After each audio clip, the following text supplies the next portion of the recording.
இந்த வீடியோவில் profit or loss ஸ்டேட்மெண்ட்டை எப்படி பேசிக் லெவலில் அனலைஸ் பண்ணுறது அப்படின்னு தான் பார்ப்போம்.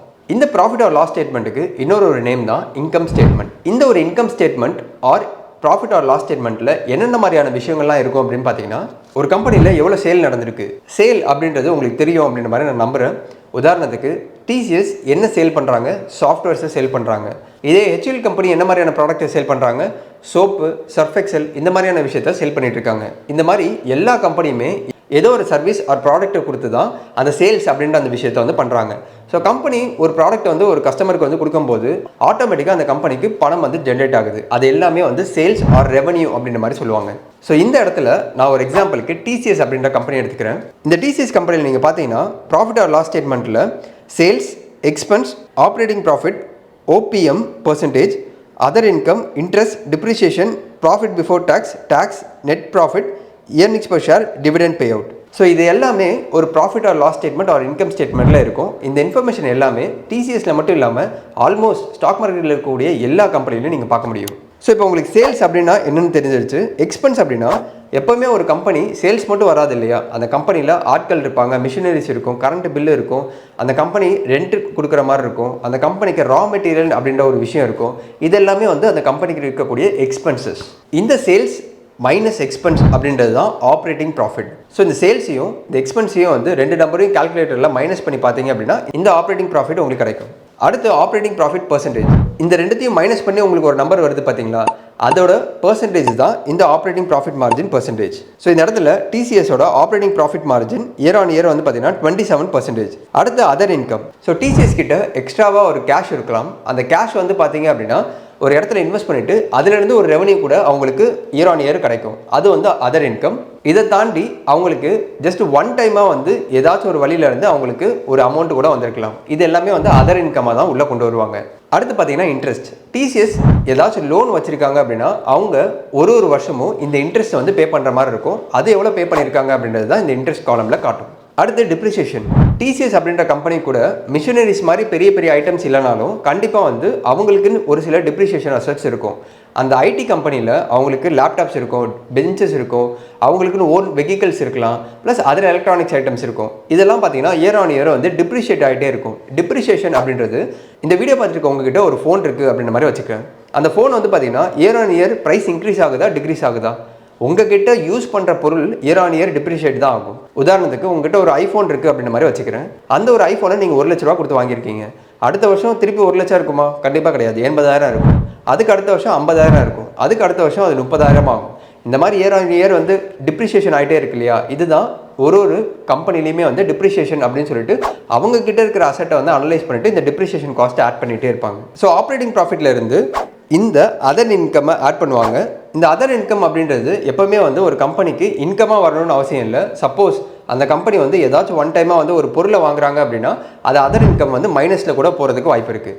அடுத்து ப்ராஃபிட் பிஃபோர் டேக்ஸ். இந்த ப்ராஃபிட் பிஃபோர் டேக்ஸை எப்படி கால்குலேட் பண்ணுறாங்கன்னு பார்த்தீங்கன்னா operating profit plus other income minus interest minus depreciation. So இப்போ இந்த டிசிஎஸ்கே நீங்கள் இந்த 18,040 அப்படின்ற மாதிரி வச்சுட்டு ப்ளஸ் 1178 மைனஸ் 48 மைனஸ் 1080 அப்படின்ற மாதிரி போட்டிங்கன்னா 18,090 அதாவது 18,090 அப்படின்ற மாதிரி உங்களுக்கு கிடைக்கும். அடுத்து பார்த்தீங்கன்னா டேக்ஸ் பர்சன்டேஜ். ஒரு கம்பெனியும் கண்டிப்பாக டேக்ஸ் பர்சன்டேஜ் அப்படின்ற மாதிரி கட்டுற மாதிரி இருக்கும். அது அவங்க இருக்கக்கூடிய இண்டஸ்ட்ரியை பொறுத்து மாறும். ஒரு சில கம்பெனி 10%, ஒரு சில கம்பெனி 12%, ஒரு சில கம்பெனி 20%, ஒரு சில கம்பெனி 30% கட்டுறவங்க கூட இருப்பாங்க. ஆனால் ஒரு கம்பெனி கன்சிஸ்டண்ட்டாக டேக்ஸ் பே பண்ணியிருக்காங்களா அப்படின்றத பாருங்கள். ஒரு சில கம்பெனியில் பார்த்தீங்கன்னா கம்மியாக டேக்ஸ் கட்டிகிட்டே வருவாங்க. உதாரணத்துக்கு 5% கட்டிட்டு திடீர்னு பார்த்தீங்கன்னா 20% இன்க்ரீஸ் பண்ணுவாங்க. அது எல்லாமே வந்து ஒரு விதமான மேனிப்புலேஷன் அப்படின்ற மாதிரி சொல்லலாம். நீங்கள் வச்சிருக்கக்கூடிய ஏதாச்சும் கம்பெனி அப்படி இருக்கா அப்படின்றத செக் பண்ணி பாருங்கள். ஸோ அந்த மாதிரி பண்ணுறாங்கன்னா அந்த கம்பெனி ஏதோ விதமான ஒரு மேல் ப்ராக்டிஸோ இல்லைனா வந்து ஏதோ ஒரு தப்பான ஒரு விஷயத்தை பண்ணுறாங்க அப்படின்ற மாதிரி அர்த்தம். ஒரு கம்பெனியோட tax quarter on quarter and year on year மோரல்லஸ் வந்து பார்த்தீங்கன்னா ஒரே மாதிரி தான் வந்து இருக்கணும். ஸோ அடுத்து நெட் ப்ராஃபிட். ஸோ இந்த ப்ராஃபிட் பிஃபோர் டேக்ஸ் நம்பர் எடுத்துகிட்டு இந்த 22% இல்லைனா கரண்ட்டாக பார்த்தீங்கன்னா மார்ச் 2024 அப்போ 61,997 crores 26% வந்து நீங்கள் ரிமூவ் பண்ணிட்டீங்கன்னா ரிமைனிங் அமௌண்ட் தான் இந்த நெட் ப்ராஃபிட். ஸோ யூஸ்வலாக ஸ்டாக் மார்க்கெட்டில் 2 ஃபார்முலா இருக்கும். ஒன்று வந்து பார்த்தீங்கன்னா இயர்னிங்ஸ் பிஃபோர் டேக்ஸு, இன்னொன்று வந்து இயர்னிங்ஸ் ஆஃப்டர் டேக்ஸ். இதுதான் வந்து profit before tax or profit after tax அப்படின்ற மாதிரி சொல்லுவாங்க. ஸோ மோஸ்ட்லி டேக்ஸ் அப்படின்ற விஷயம் வந்து ஒரு கம்பெனிக்கு எல்லாம் கிடையாது. நாளைக்கு கவர்மெண்ட் வந்து டேக்ஸை இன்க்ரீஸ் பண்ணலாம் இல்லை டிக்ரீஸ் பண்ணலாம், எப்படி வேணால் இருக்கலாம். ஸோ நீங்கள் ஸ்டாக் மார்க்கெட்டில் இன்வெஸ்ட் பண்ணீங்கன்னா மோஸ்ட்லி வாரன் பஃபெட் மாதிரியான பெரிய பெரிய ஆட்கள் கூட வந்து பார்த்தீங்கன்னா EBIT, அதாவது earnings or profit before tax and interest தான் வந்து கால்குலேட் பண்ணுவாங்க. இயர்னிங்ஸ் பிஃபோர் இன்ட்ரெஸ்ட் அண்ட் டேக்ஸை வச்சு தான் மோஸ்ட் ஆஃப் த ஸ்டாக்ஸை வந்து பிக் பண்ணுவாங்க அப்படின்ற மாதிரி தெரிஞ்சுக்கோங்க. அடுத்து இயர்னிங்ஸ் பர் ஷேர். ஸோ ஒரு கம்பெனியோட இந்த இயர்னிங்ஸ் பர் ஷேர் வந்து கண்டினியூஸாக இன்க்ரீஸ் ஆகுதா அப்படின்றத பாருங்கள். இந்த இயர்னிங்ஸ் பர் ஷேர் எப்படி கால்குலேட் பண்ணுறது அப்படின்றத அடுத்த வீடியோவில் பார்ப்போம். ஃபைனலாக டிவிடெண்ட் பே அவுட். நம்ம இந்த ஃபண்டமெண்டல் அனாலிசிஸ் சீரிஸில் ஒரு 2 வீடியோக்கு முன்னாடி இந்த டிவிடெண்ட் பர்சன்டேஜ் எப்படி கால்குலேட் பண்ணுறாங்க, டிவிடெண்ட் ஈல்டு எப்படி கால்குலேட் பண்ணுறாங்க அப்படின்ற அந்த இன்ஃபர்மேஷன் நம்ம பார்த்துருக்கோம். அந்த வீடியோ நீங்கள் பார்க்கல அப்படின்னா ஒரு வேளை செக் அவுட் பண்ணி பாருங்கள். இந்த டிவிடெண்ட் பர்சன்டேஜ் எப்படி கால்குலேட் பண்ணுறாங்க அப்படின்றது உங்களுக்கு டீட்டெயிலாக தெரிய வரும். ஸோ இப்போ profit or loss statement or income ஸ்டேட்மெண்ட்டில் என்னென்ன மாதிரியான விஷயங்கள்லாம் இருக்கும், இந்த பேராமீட்டருக்கு ஒன்று என்ன அர்த்தம் அப்படின்றது உங்களுக்கு புரிஞ்சிருக்கிற மாதிரி நான் நம்புறேன். இந்த இடத்துல நீங்கள் 2 விஷயத்தை தெரிஞ்சுக்கணும். ஒன்று, இந்த ப்ராஃபிட் ஆர் லாஸ் ஸ்டேட்மெண்ட் வெறும் இயர் ஆன் இயர் தான் கால்குலேட் பண்ணுவாங்களா? கண்டிப்பாக கிடையாது. இப்போ இந்த ஸ்க்ரீனர் வெப்சைட்லேயே நீங்கள் பார்த்தீங்கன்னா quarterly results and profit and loss statement அப்படின்ற மாதிரி 2 இருக்கும். இந்த குவார்ட்டர்லி ரிசல்ட்டில் வந்து பார்த்தீங்கன்னா இதே profit or loss statement quarter on quarter வந்து எப்படி இருக்குது அப்படின்றத காட்டியிருப்பாங்க. இந்த ப்ராஃபிட் ஆர் லாஸ் ஸ்டேட்மெண்ட்டில் பார்த்தீங்கன்னா இயர் ஆன் இயர் எப்படி இருக்குது அப்படின்றத காட்டியிருப்பாங்க. ரெண்டாவதாக நீங்கள் தெரிஞ்சுக்க வேண்டிய விஷயம், நீங்கள் பார்க்கக்கூடிய அந்த இன்கம் ஸ்டேட்மெண்ட் கன்சாலிடேஷன் ஸ்டேட்மெண்ட்டா இல்லை ஸ்டாண்ட் அலோன் ஸ்டேட்மெண்ட்டா அப்படின்றத தெரிஞ்சுக்கணும். கன்சாலிடேஷனுக்கும் ஸ்டாண்ட் அலோனுக்கும் என்ன வித்தியாசம்? ஸ்டாண்ட் அலோன் அப்படின்றது வெறும் TCS அப்படின்ற அந்த கம்பெனியை மட்டும் வச்சு அந்த ஒரு இன்கம் ஸ்டேட்மெண்ட்டை ஜென்ரேட் பண்ணுவாங்க. இதே கன்சாலிடேஷன் ஸ்டேட்மெண்ட் நீங்கள் பார்த்தீங்கன்னா TCSக்கு கீழே ஏகப்பட்ட சப்சிடரி இருப்பாங்க. உதாரணத்துக்கு TCSக்கு கீழே 20-30 சப்சிடரி இருந்தாங்கன்னா அந்த 20-30 கம்பெனியோட மொத்த இன்கம் ஸ்டேட்மெண்ட் என்ன அப்படின்றது தான் நீங்கள் கன்சாலிடேஷனில் நீங்கள் பார்ப்பீங்க. அப்படின்னா ஒரு ஸ்டாக்கில் நான் கன்சாலிடேஷன் ஸ்டேட்மெண்ட் பார்க்கணுமா இல்லைனா வந்து ஸ்டாண்ட் அலோன் ஸ்டேட்மெண்ட் பார்க்கணுமா? நான் மோஸ்ட்லி கன்சாலிடேஷன் ஸ்டேட்மெண்ட் தான் பார்ப்பேன். ஏன்னா ஓவராலாக அந்த கம்பெனின்னு பார்த்தீங்கன்னா அந்த சப்சிடரியும் சேர்ந்து தான் வரும். ஸோ கன்சாலிடேஷன் பார்க்குறது ரொம்பவே நல்லது. நீங்கள் வச்சிருக்கக்கூடிய ஒரு கம்பெனியில் கன்சாலிடேஷன் ஸ்டேட்மெண்ட் பார்க்குறீங்க அப்படின்னா அந்த கம்பெனி கீழே எத்தனை சப்சிடரி இருக்குது, அந்த சப்சிடரியிலேருந்து இந்த கம்பெனிக்கு ரெவன்யூ வருதா இல்லையா, அது எவ்வளோ பர்சன்டேஜில் வருது அப்படின்றத பார்த்துட்டு நீங்கள் கன்சாலிடேஷன் பாருங்கள். இல்லை எனக்கு மேஜர் ரெவன்யூ வந்து இந்த பேரண்ட் கம்பெனிலேருந்து தான் வருது அப்படின்னா நீங்கள் ஸ்டாண்ட் அலோன் இன்கம் ஸ்டேட்மெண்ட்டை கூட பார்க்கலாம். இப்போ வரையும் profit or loss statement or income statement எப்படி இருக்கும், அதில் என்னென்ன மாதிரி பேராமீட்டர்லாம் இருக்கும், அதை எப்படி கால்குலேட் பண்ணுறாங்க அப்படின்ற இன்ஃபர்மேஷன் உங்களுக்கு தெரிஞ்சுக்கிற மாதிரி நான் நம்புகிறேன். ஸோ இப்போ ஃபைனலாக ஒரு இன்கம் ஸ்டேட்மெண்ட் வந்து நல்ல ஒரு இன்கம் ஸ்டேட்மெண்ட்டாக இல்லையா அப்படின்றத எப்படி கண்டுபிடிக்கிறது அப்படின்னு பார்த்தீங்கன்னா இந்த ஒரு 4 பேராமீட்டர் வச்சு உங்களால் கண்டுபிடிக்க முடியும். நம்பர் 1, அந்த கம்பெனியோட ரெவன்யூ அண்ட் நெட் ப்ராஃபிட் வந்து பார்த்தீங்கன்னா year on year and quarter on quarter increase ஆகிட்டு இருக்கு அப்படின்னா ரொம்பவே நல்ல விஷயம். குவார்ட்டர் ஆன் குவார்ட்டர் அந்த கம்பெனி இன்க்ரீஸ் பண்ண முடியலனா கூட இயர் ஆன் இயர் இன்க்ரீஸ் ஆயிருக்கு அப்படின்னா அந்த கம்பெனிக்கு நல்ல ஒரு பிரைட் ஃபியூச்சர் இருக்குது அப்படின்ற மாதிரி சொல்லலாம். ரெண்டாவது, ஒரு கம்பெனியோட ஆப்ரேட்டிங் எக்ஸ்பென்ஸ் அப்படின்னு சொல்லக்கூடிய அந்த செலவுகள் வந்து பார்த்தீங்கன்னா இயர் ஆன் இயர் இன்க்ரீஸ் ஆகிட்டே இருக்குது அப்படின்னா அது அந்த கம்பெனிக்கு டேஞ்சர். ஸோ ஒரு கம்பெனியோட எக்ஸ்பென்ஸ் வந்து இன்க்ரீஸ் ஆகாமல் ஓரளவுக்கு ஸ்டேபிளாக இருக்குன்னா ஓகே, அந்த எக்ஸ்பென்ஸை இன்னும் குறைக்கிறாங்க அப்படின்னா அது இன்னமும் சூப்பர். மூணாவது, EBIT, அதாவது earnings before interest and tax.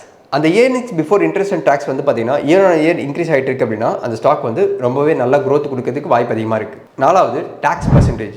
ஒரு ஸ்டாக்கோட டேக்ஸ் பர்சன்டேஜ் வந்து ரொம்ப அப்ஸ் அண்ட் டவுன்ஸ் இருக்குது அப்படின்னா அவங்க ஏதோ தப்பு பண்ணுறாங்க அப்படின்ற மாதிரி அர்த்தம். நீங்கள் வச்சிருக்கக்கூடிய எந்த ஒரு கம்பெனிலையும் அந்த டேக்ஸ் பர்சன்டேஜ் வந்து அப்ஸ் அண்ட் டவுன்ஸ் இருக்கா அப்படின்றத பாருங்கள். அதுக்கு உண்மையான ரீசன் இருந்தால் ஃபைன், அந்த ரீசன் இல்லை அப்படின்னா அந்த ஸ்டாக்கை வச்சுக்கலாமா இல்லையான்றதை யோசிங்க. இப்போ இந்த வீடியோ பார்த்துட்டு இருக்க பல பேருக்கு என்ன டவுட் இருக்கும் அப்படின்னா, அப்போனா நல்ல கம்பெனி கெட்ட கம்பெனி அப்படின்ற மாதிரி ஏதாச்சும் எக்ஸாம்பிள் சொல்ல முடியுமா அப்படின்னு கேட்டிங்கன்னா, எஸ், KPIT அப்படின்ற அந்த கம்பெனி வந்து பார்த்தீங்கன்னா year on year and quarter on quarter அந்த கம்பெனியோட நெட் ப்ராஃபிட், அந்த கம்பெனியோட sales or revenue, profit, earnings per share எல்லாமே வந்து கண்டினியூஸாக இன்க்ரீஸ் ஆகிட்டே இருக்கும். இதுவே ஆப்போசிட் சைடில் நல்லா இல்லாத ஒரு கம்பெனி அப்படின்ற மாதிரி கேட்டிங்கன்னா, ஆர் பேட் இன்கம் ஸ்டேட்மெண்ட் இருக்கக்கூடிய ஒரு கம்பெனின்னு கேட்டிங்கன்னா HCC, அதாவது இந்துஸ்தான் கன்ஸ்ட்ரக்ஷன் கம்பெனி. இந்த கம்பெனி எடுத்து பார்த்தீங்கன்னா ஒரு பீரியடில் நல்ல ஒரு சேல்ஸ் போஸ்ட் பண்ணியிருப்பாங்க 10 வருஷத்துக்கு முன்னாடி. அதுக்கப்புறம் அது குறைஞ்சு இப்போ ஆல்மோஸ்ட் வந்து அந்த கம்பெனி வந்து பார்த்தீங்கன்னா நெகட்டிவ்ல நெட் ப்ராஃபிட் வந்து இருக்கும். அதாவது பயங்கர கடன் அதிகரிச்சிருக்கும். அந்த கம்பெனியால் பெரிய லெவலில் ப்ராஃபிட்டே போஸ்ட் பண்ண முடியாமல் இருக்கும்.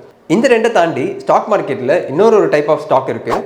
அதுதான் வந்து சைக்ளிக்கல் ஸ்டாக். உதாரணத்துக்கு ஸ்டீல், காப்பர், சில்வர் இந்த மாதிரி ரிலேட்டடாக இருக்கக்கூடிய கம்பெனிஸ் நீங்கள் எடுத்து பார்த்தீங்க அப்படின்னா இந்த கம்பெனி ஒரு பீரியடில் நல்ல ஒரு ஹை சேல்ஸ் அண்ட் ப்ராஃபிட் வந்து போஸ்ட் பண்ணியிருப்பாங்க. இன்னொரு பீரியடில் பார்த்தீங்கன்னா அப்படி டவுன் ஆகிருக்கும். இதுக்கு எக்ஸாம்பிள் இந்துஸ்தான் காப்பர் அப்படின்ற அந்த ஸ்டாக் எடுத்து பார்த்தீங்கன்னா இவங்களோட income statement or profit or loss statement வந்து பார்த்தீங்கன்னா ஒரு பீரியடில் நல்லா இருக்கும், அதாவது இன்க்ரீஸ் ஆகிட்டு இருக்கும், சடனாக ஒரு பீரியடில் வந்து டிக்ரீஸ் ஆகும். இதுதான் வந்து சைக்ளிக்கல் ஸ்டாக் அப்படின்ற மாதிரி சொல்லுவாங்க. கண்டிப்பாக இந்த 3 ஸ்டாக்கோட profit or loss statement or income ஸ்டேட்மெண்ட்டை செக் பண்ணி பாருங்கள். இந்த வீடியோவில் ஏதாச்சும் புதுசான இன்ஃபர்மேஷன் நீங்கள் கற்றுக்கிட்டீங்கன்னா, இல்லை எந்த இன்ஃபர்மேஷனும் உங்களுக்கு யூஸ்ஃபுல்லாக இருந்துச்சு, எந்த இன்ஃபர்மேஷனை நீங்கள் யூஸ் பண்ணிக்க போகிறீங்க அப்படின்றத மறக்காமல் கமெண்ட் செக்ஷனில் சொல்லுங்கள்.